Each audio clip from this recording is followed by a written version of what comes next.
Hey, this is Crafty here, and in this video I'm going to be talking about the 5 mistakes that musicians make during time off.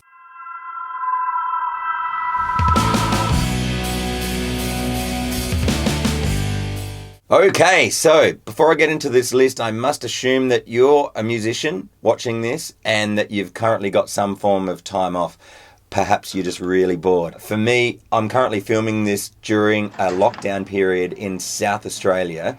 We're not allowed to leave our house unless we're wearing a mask and all of that fun stuff. And so this is a perfect time for any other South Australians who have some time to figure out, well, what can I best do with this time? And this can actually work for you if you're watching this at another time or from another place. It can just be any form of time off, holidays, etc. And also, if this is your first time to this music tips channel, my name's Crafty. I'm a full-time musician, and all of these things I'm about to talk about are things that I've noticed either from peers or some of my students or even myself.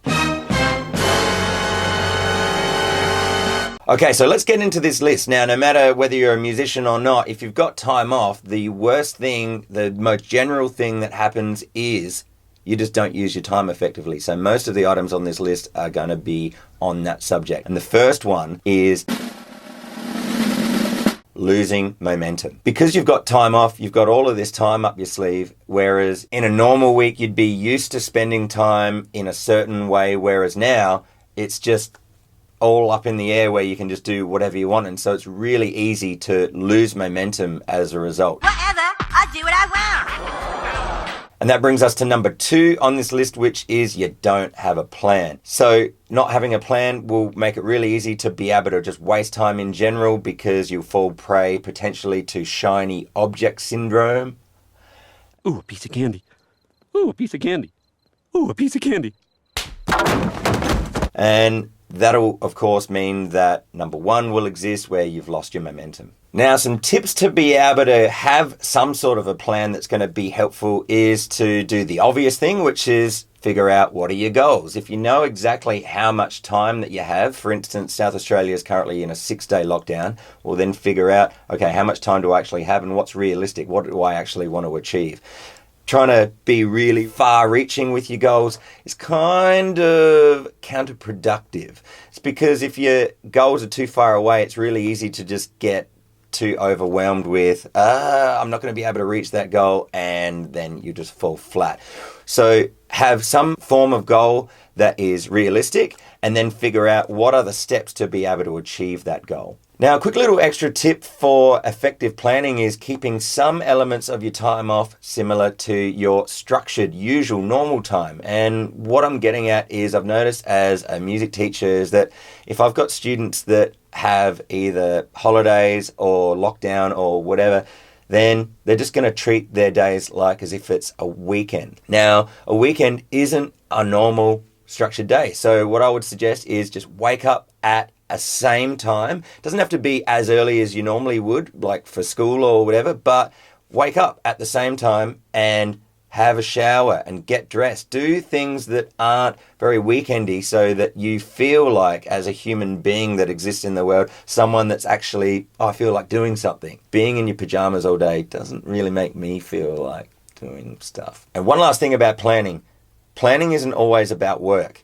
You can plan your breaks, you can plan your fun time, you can plan your relaxation, you can plan anything. Just make sure that you plan to do whatever it is that's in your goals so that you don't lose your momentum. All right. That's enough about making plans. Number 3 on this list is that you don't stick to the plan. What good is having a great plan if you don't stick to it? What's going to happen is that you'll lose that momentum again, and a bunch of time will be wasted and you won't reach your goals, which is not what you want if you've bothered to make a plan. Easy.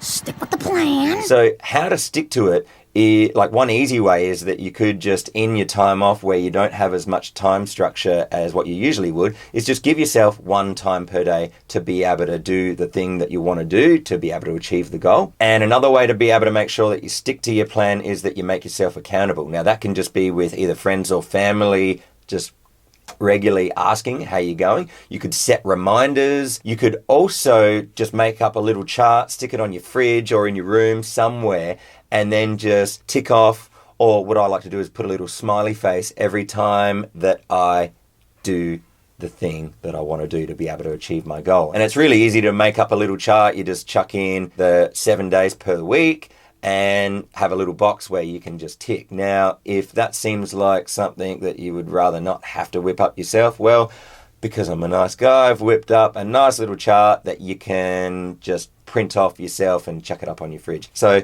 just download it. I'll leave the link below for that. Okay, so we're getting through this list. Number 4 is that you don't prioritize the elements of the plan. Perhaps you've got too many elements and you kind of get a little bit overwhelmed, and perhaps you get some things done that you would like to get done, but it's not as high priority as something else.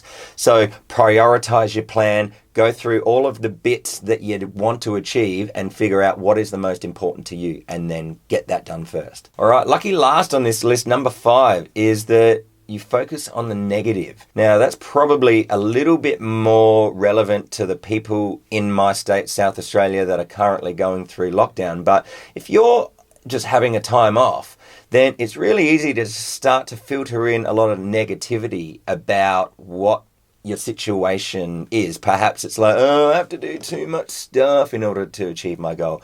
Or other people are already killing it with whatever they're doing and I'm not there yet, so you just kind of get into a bit of a slump. So my little tip for being able to combat that is you just get a blank sheet of paper, and on one side you write the word negative and the other side you write the word positive. And chuck a big line down the middle and underline the word positive and the word negative. And now you've got this amazing looking table in front of you. Well, what you have to do is you have to just unload all of the negative thoughts and the negative feelings that you have, write them down into the negative column. And then on the other side, write out a bunch of positive things. You might need to get a little bit creative if you're feeling all negative. In the positive column, what you'll find is that if you get really creative about, well, what could be positive about my situation, is that you start coming up with some things that's like, I never really thought about it like that. And then what I would suggest you do is somehow, whether you need to fold the piece of paper in half or you just cross out everything on the negative side, whatever it is, you want to just focus on those positives. Now, once I suggested this to a student, we rubbed out everything on the negative side, and she said to me, oh, so you want me to lie to myself?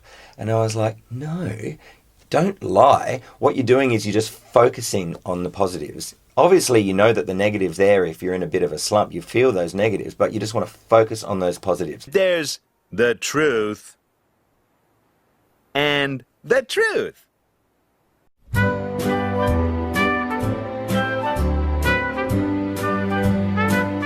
Yeah.